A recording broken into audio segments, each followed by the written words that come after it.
So I'm going to talk about breast cancer in young women. As such, I thought there are a few things we need to... no? How do I make this work?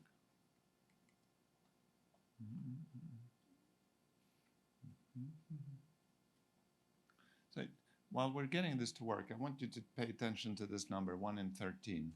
So 1 in 13 means that, well, 1 woman in 13 in a lifetime is going to get breast cancer. So in 1970, that number was about 1 in 35 or 1 in 40. Then it became 1 in 20, 1 in 15, 1 in 13. It's very soon going to be 1 in 9 in Singapore. Because it's a trajectory that has sort of been doubling by generations, we need to pay attention to this sort of silent epidemic. So I wanted to start a definition of young. So, because young is a bit ambiguous, is it sort of below 20? Is it below 30? Is it below 40? Is it below 50? Or is it my age, below 55? Because anything younger than me is young. But as I'm getting older, I realize I can't say that anymore. So the definition is not completely clear, but I just wanted to keep in mind that what we're looking at is probably below 40, somewhere around there. Yeah. So what proportion of women are we then talking about? So young women, it's not a huge proportion. This is, I just borrowed some statistics from the UK. So this is the absolute number of cases and the actual incidence rate. So the absolute number of cases is pretty much a postmenopausal disease, but it's not a negligible amount that is diagnosed below the age of 40. It's still it's enough women that one needs to pay attention to it. So if I do this. So why does it matter? Well, it matters. So I'm an epidemiologist. I apologize for all the numbers. So what you're looking at is here as on the x-axis is age of diagnosis. So as you go from 15 to 80, and then the survival rate is expressed as a relative survival. So relative survival assumes that life is deadly, we all die. So there's a background death rate in the population. So if you're dying more than the background population, you drop from 100 to 80%. So if you pay attention to, oops, that happened by itself. Those below 40, their relative survival is substantially less than the postmenopausal women. So this is why we have a forum like this. It's because the likelihood to die of the disease is larger. So why do they pass on? Well, they do so for a number of reasons. They present with larger tumors. Why so? Because they're not being screened. They're higher grade, meaning their tumor biology is more aggressive. They're more likely to be lymph node positive. They're more likely to be not hormone sensitive. They're more likely to be HER2 positive, which is a biomarker for more aggressive tumors. And this all together, even if you adjust for all of this, they tend to have a poorer disease-free survival. So that brings us to a question, should we get better at treating them or should we move upstream, which is what Madame Rohayo alluded to. So this is a really busy table, but these are all the established risk factors we have for breast cancer. So you would have age, gender, reproductive factor, hormonal factors, hereditary factors, and lifestyle factors. Some of them protect you, some of them predispose you. But do we use them at the moment? Well, the honest answer is no, because if we're following this slide, are you a lady? Yes or no? Yes, I am. I'm not, but then are you a lady? Are you of a certain age? Go do mammograms. But it completely ignores all of these risk factors. So what we're then trying to do, if we're going to move upstream, is get better at this. So how could we possibly do that? So I want you to pay attention to this number. So this number is an internationally recognized number to screen for breast cancer. It's 2.3% in 10 years. If your risk exceeds this threshold, you screen. Well, what does that mean? It means that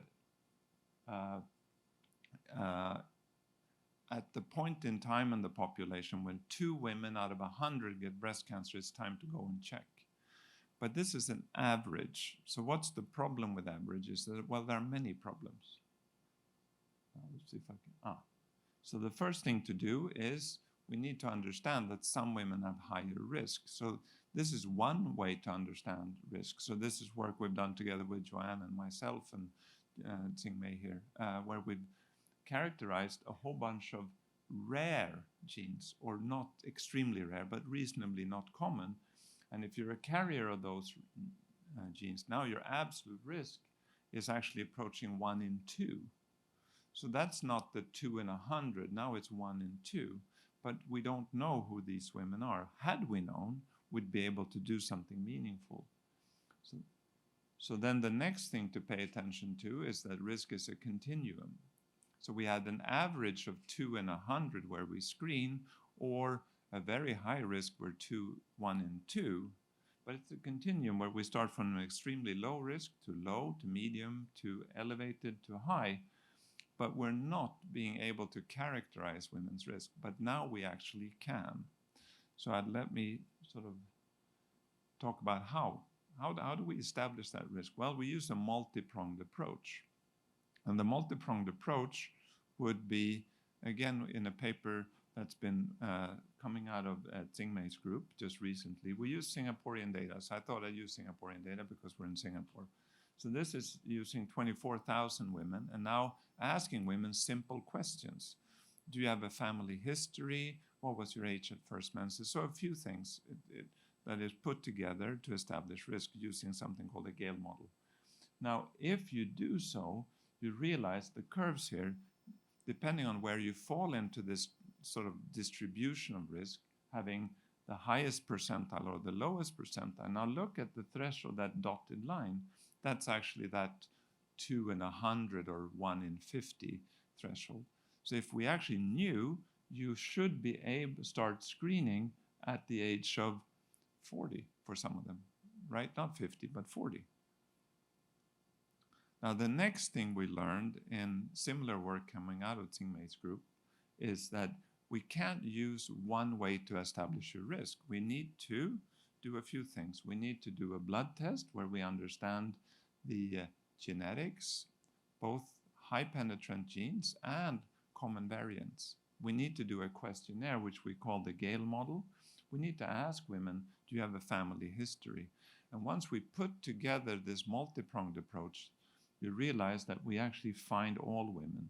Because if you just use one of these methods, you would then find in this Venn diagram only the women that belong to one color. And you realize that some women belong to one color but not another.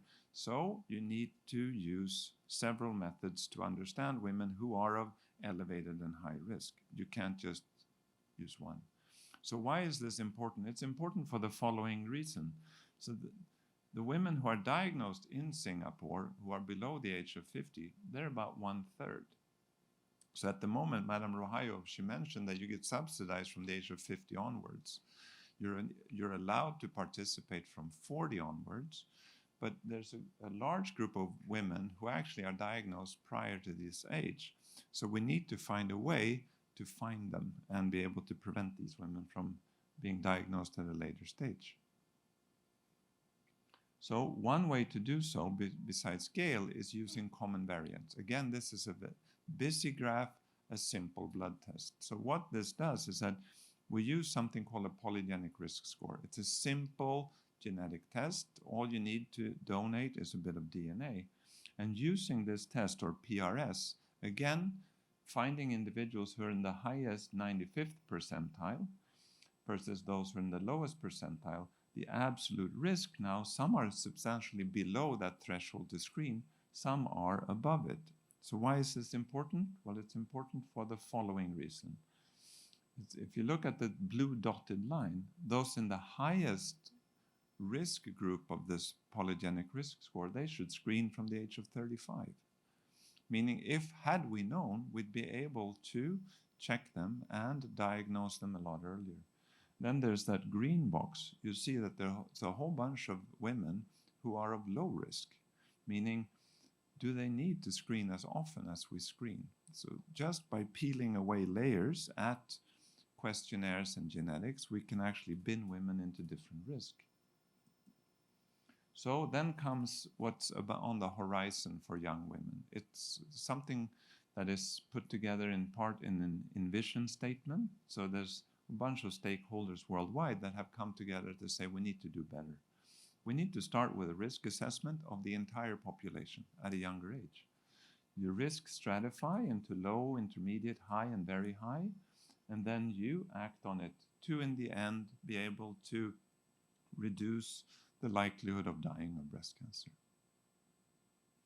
So how would this work? Well, it would work in the following way. It would work where people around the world provide research evidence coming in from the side, values and norms. Basically, different communities work in different ways.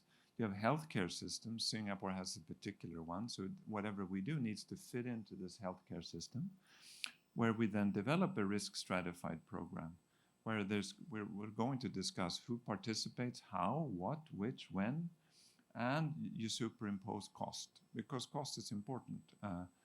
We need to make it effective, cost-effective, feasible, and acceptable, and we populate this with resources. So this is where we go to Madame Rohayo and we say, can you please give us some money? Yeah. And if you give us some money, we'll be able to reduce the risk to die. So this then translates into a number of risk factors. That busy table I showed you, those genetic graphs, etc., environment. We understand the field effect in the breast. We characterize it by means of liquid biopsies and by X-rays. We look at whether or not this field effect has gotten worse or it's getting better. We act on it by possibly give medicines, do prophylactic procedures by removing breast every now and then, and we then find ameliorated field effects or aggravated ones. So I think I'll stop there, and this is just to give you an idea of where breast cancer is moving in young women. So we hope to be able to implement what I just showed you. Thank you.